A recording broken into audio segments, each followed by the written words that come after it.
La chronique de Saint-Iso, c'est tout de suite, c'est maintenant, et c'est sur Radioactive. De quoi tu nous parles ce soir, Charles Saint-Iso? Toujours de la politique des trous. Oui, la fameuse politique des trous qui nous avait bien occupé la semaine dernière. Ça avait fait une espèce de bulle un peu étrange comme ça dans le festival 360 degrés, mais c'était pas mal. C'était exactement ça. Je me disais, tiens, c'est bizarre, je viens leur parler des trous à la passerelle, mais je sais pas comment sont leurs comptes en fait. Ah non, ça va. Puis... Non, on parlait des barrages, et puis on était tellement bien là qu'on était dans une bulle effectivement, plus que dans un trou.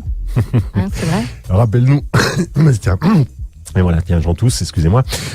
Oui, je disais donc effectivement, on évoquait surtout la politique des barrages et en fait, voilà. C'est tout ce fric, parce que c'est souvent ça, hein, tout ce fric qui évidemment va revenir à ceux qui finalement vont récupérer les flux, si j'avais bien compris. Voilà, c'est ça. L'Europe finalement louche sur nos barrages, puisqu'évidemment les grands groupes internationaux, on va dire les trafiquants de l'énergie, quelle qu'elle soit, que ce soit l'eau, l'électricité, le gaz et tout ce qui se consomme et se consume, finalement intéresse les grandes boîtes, bien sûr, qui voudraient bien, qui louchent sur nos barrages. Hein, tout simplement. Et puis là, Nicolas Hulot a quand même signé un petit courrier pour dire qu'il était d'accord pour privatiser dans un premier temps 150 de nos barrages. Voilà. Tout simplement. Voilà, tout simplement. Bon, alors, ça pose encore la question et de la transparence et de la démocratie dans cette affaire, puisque dans tous les cas, on en revient à penser, mais les biens communs, c'est quoi? C'est à qui? Puisqu'ils sont communs, normalement, ils sont à nous. Voilà. C'est des impôts qu'on peut financer ça. Hein, pas que. Là pour tu veux dire quoi par les barrages et tout ça, c'était quand même des choses assez anciennes. Oui, bien sûr, ça a été décidé avec la gestion centralisée quand on a décidé du nucléaire, et il nous fallait aussi des barrages.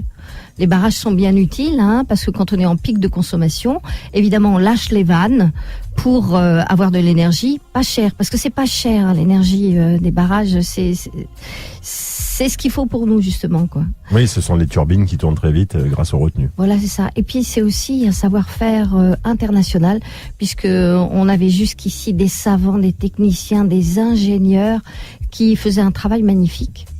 On peut se demander qu'est-ce qu'ils vont devenir déjà si c'est privatisé, bien sûr. Et puis, quand je parle de la politique des trous, je relie forcément le nucléaire au compteur intelligent. Alors, je parlais des trous parce que finalement, on n'arrête pas de parler du trou de la SNCF, qui s'élève à 57